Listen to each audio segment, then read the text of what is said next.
Siéntense, por favor.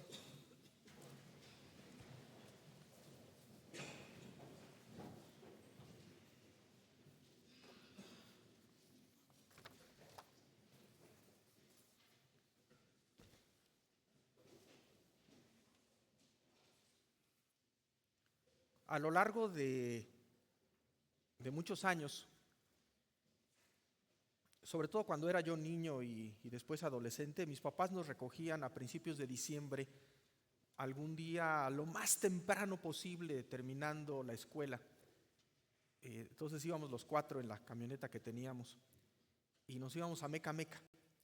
Seleccionábamos un arbolito de Navidad, lo cortábamos y regresábamos muy contentos a casa. A mí me gustaba la experiencia porque además mi mamá procuraba siempre hacernoslo muy agradable, nos preparaba tortas para el camino, a veces nos las comíamos allá, a veces nos daba hambre desde antes. También nos llevaba en un termo pues alguna bebida caliente para cuando estábamos allá en el frío, en Ameca Meca, en el bosque. Y la verdad es que así como esa siempre me han gustado todas las festividades navideñas. Me ha gustado la música, la comida, los adornos, los cultos, el olor a la guayaba cociéndose para el ponche. Y hay buenas razones para esta celebración colorida y con tantas decoraciones. Los propios ángeles lo dijeron a los pastores. En Lucas, el evangelista nos dice lo siguiente, que los ángeles les dijeron: os doy nuevas de gran gozo, de alegría, de satisfacción, de algo que estábamos esperando. Ha llegado el momento. Y les completa que os ha nacido hoy en la ciudad de David un Salvador, que es Cristo el Señor. En medio de todas estas festividades también es cierto que en ocasiones tenemos el riesgo de minimizar los sentimientos de nostalgia o tristeza que muchas personas experimentan en estas fechas. Particularmente quienes perdieron algún familiar durante el año, yo he notado que esa primera Navidad cómo cuesta trabajo. Pero damos gracias a nuestro Dios que en la iglesia nuestro pastor Gustavo ha tomado una iniciativa para aliviar un poco esa situación, sobre todo en el fin de año. Quienes disfrutamos de todas las luces, música, sonidos, aromas, también tenemos otro riesgo, que es el romantizar algunas de las escenas de la Navidad. Por ejemplo, la escena en el pesebre. Déjenme contarles que en una ocasión, tiene mucho tiempo, debe haber sido en el año 1988 u 89, en uno de esos dos, pero ya no les puedo decir cuál. Visité en un país avanzado una granja lechera, altamente mecanizada, incluso para esos tiempos. Me llamó mucho la atención que cada vaca o los becerros tenían un collar y en el collar una tarjeta. Y entonces la vaca se acercaba a lo que era el pesebre robótico y una computadora leía la tarjeta, identificaba cuál vaca era y le arrojaba de inmediato la cantidad y calidad exacta que su situación requería. Entonces, si era una vaca que estaba en producción de leche, bueno, pues le daba el alimento con las características adecuadas. Si estaba en un periodo intermedio o si estaba esperando un becerro, bueno, pues le daba otro tipo de alimento. Comenté con los muchachos, los hijos de esta familia, que eso cambiaba mucho mi concepción de una familia granjera. Me dijeron: mira, sí, eso está bien, pero a los becerros les sigue dando diarrea. Y no hay remedio más que levantarse temprano y limpiarlo todo.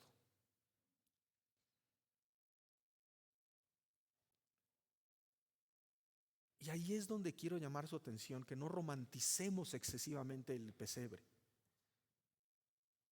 Porque ese ambiente de animales, de olores y de insalubridad, eso realmente fue lo que ocurrió. El pesebre no se acoginó con esos algodones suavecitos que le ponemos en nuestros nacimientos. Los animales no estaban sonrientes y limpios, sino rumiantes y malolientes.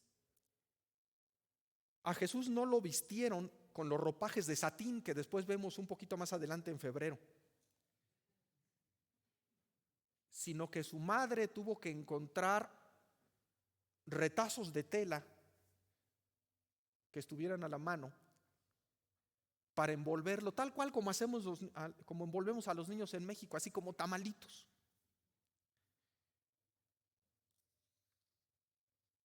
No nos sorprende entonces lo que nos dice Lucas, el evangelista, acerca de María. Ante todos estos hechos, Lucas nos dice que María guardaba todas estas cosas meditándolas en su corazón. Porque si lo pensamos bien, hay una cierta tensión en la escena de la Navidad.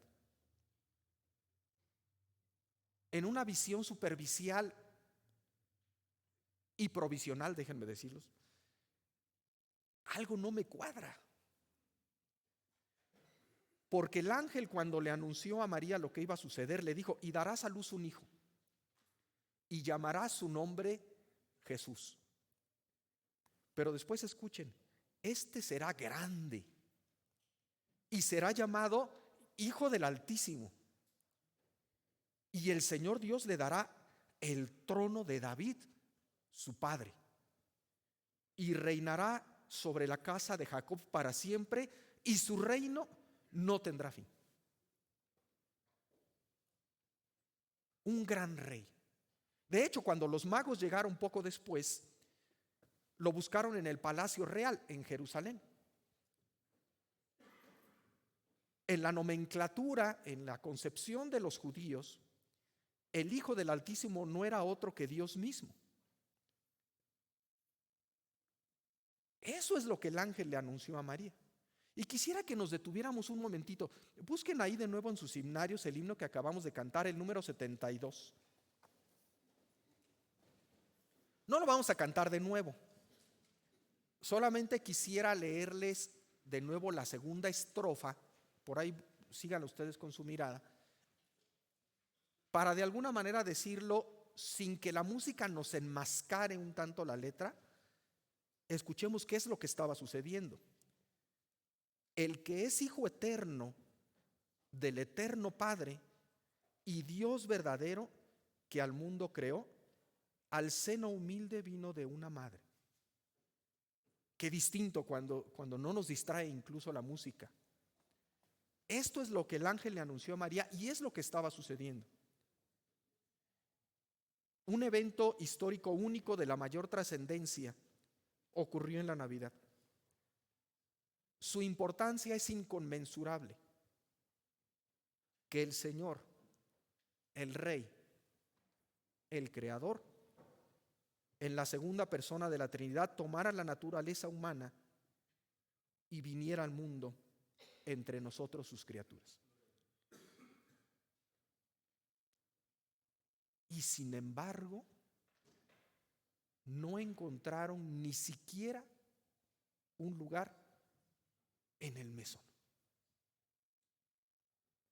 Por eso María estaba calladita. Es que esto requiere meditación, requiere reflexión. ¿Qué es lo que está pasando? Esa noche no fueron visitados por grandes dignatarios o gobernantes. Vamos, ni siquiera por los abuelos, sino por pastores que tenían fama de ladrones. A falta de un lugar mejor, se vieron obligados a colocar al recién nacido no en una cuna mullida, sino en un pesebre de madera rústica. ¿Y saben una cosa? No sería la última vez que Jesús estuviera en una estructura de madera. Al igual que María, nosotros necesitamos reflexionar, escuchar al Espíritu de Dios para comprender lo que estaba ocurriendo. Esos grandes anuncios y cantos en contraste con lo que ocurría en ese establo. El contraste entre la estrella que corona típicamente un árbol de Navidad y la humilde representación de un nacimiento en su base.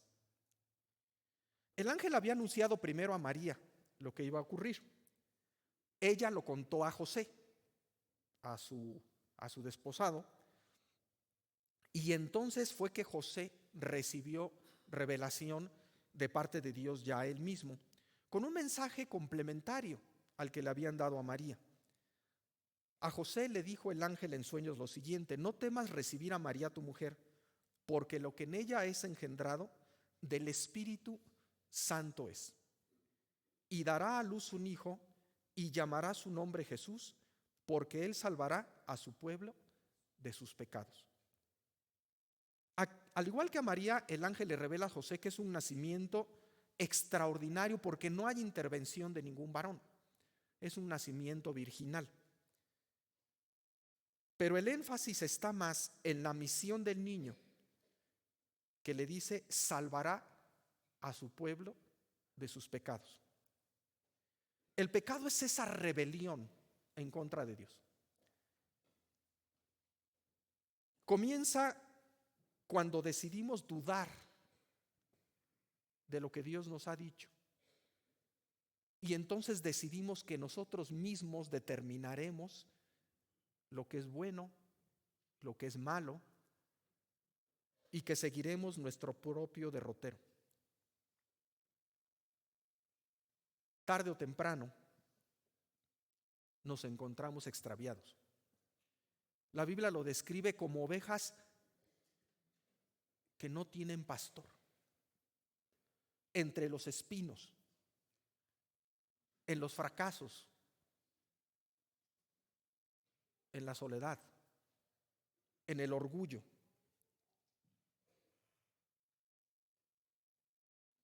De esa rebelión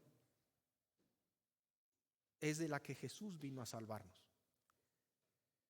Es posible que algunos de nosotros estemos conscientes de nuestro alejamiento de Dios, porque lo que ocurre en nuestra vida probablemente nos lo grita. Pero incluso cuando no estamos plenamente conscientes, la Biblia, la palabra de Dios, sí que nos lo dice claramente. Porque a través del apóstol Pablo nos dice lo siguiente: todos pecaron y están destituidos de la gloria de Dios. De manera que salvar al pueblo de sus pecados significa restituirnos a una relación de amistad con Dios en vez de ese extrañamiento en el que estamos, reconciliarnos con Él, ser incluidos en su familia. Y como lo dijo el ángel a José, ¿quién lo hace? Dios a través de Jesús.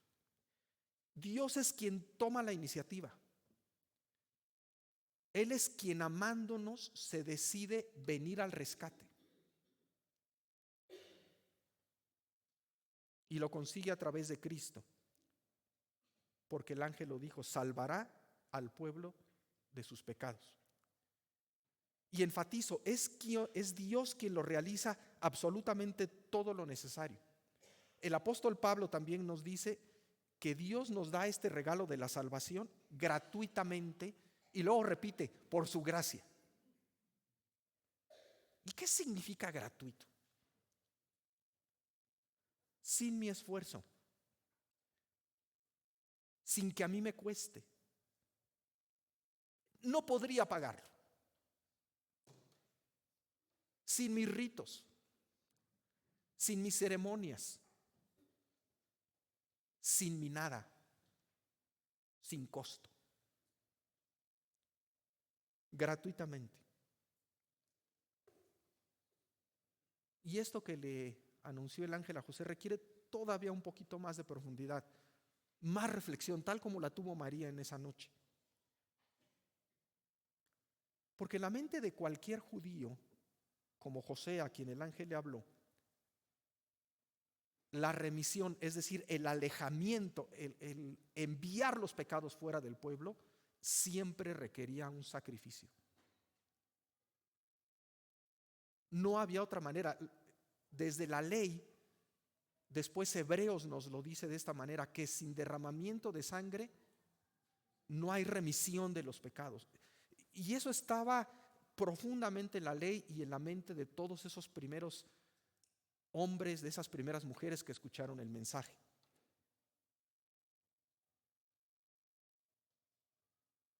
Como hay una rebelión, requiere una pena. De manera que implícitamente la salvación de la que habla el ángel requiere un sacrificio. ¿Cuál sacrificio?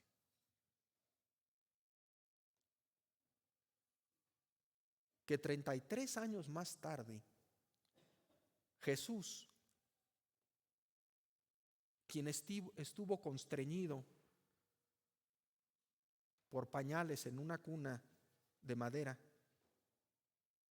sería puesto en otro objeto de madera, pero ya no constreñido por pañales, sino clavado con clavos de hierro. La cruz. Él es el que logra nuestra redención, porque eso es lo que está ocurriendo en la Navidad. Por eso ese sacrificio, por eso ese gran rey es que lo vemos con esa humildad en el pesebre, porque vino a ser un hombre, una persona humana exactamente como nosotros, con una misión particular: poner su vida en beneficio de todos nosotros. Él logra nuestra redención porque su vida es puesta en la cruz 33 años más tarde. Por eso es que yo no puedo añadir nada. No hay nada que yo pueda poner a sus pies para ganarme el favor de Dios. Es que Él lo hizo todo. No hay más por hacer.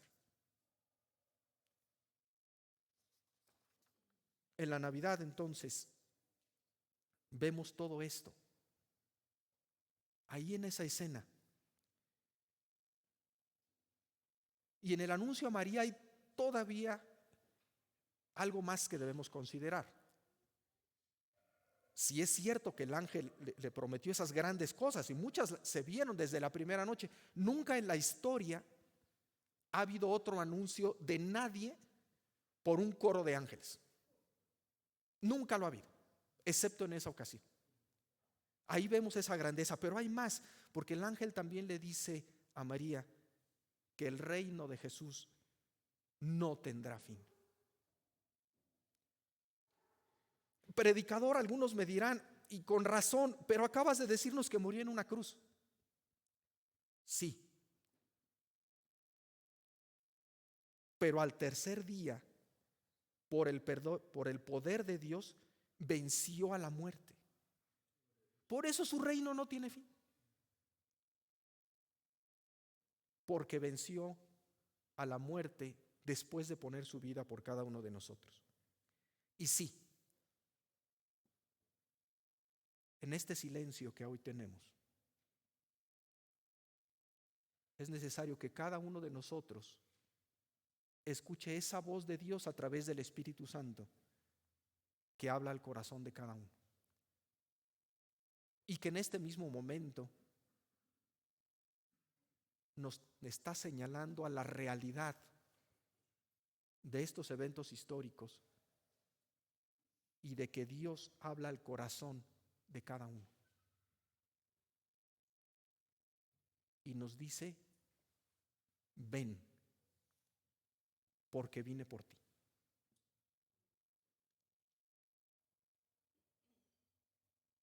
Todos nosotros estábamos perdidos debido a nuestra enemistad con Dios.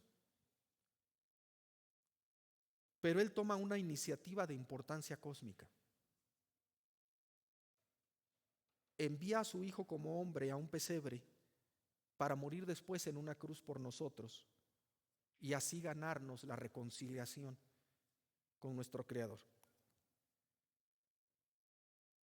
La Navidad nos anuncia, a través de la promesa de los ángeles, la victoria a través de la resurrección. Pablo también nos dice lo siguiente: seremos salvos por su vida, esa que él ganó también al salir de la tumba.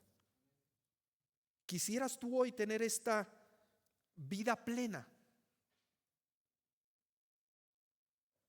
de victoria, de reconciliación con Dios, a lo que vino Cristo, que hoy Dios te ofrece gratuitamente? La única respuesta que Dios espera de ti es la de fe. Esa fe que nos hace arrodillarnos a los pies de Cristo y decir: Señor, yo sí quiero. Que Dios los bendiga, hermanos.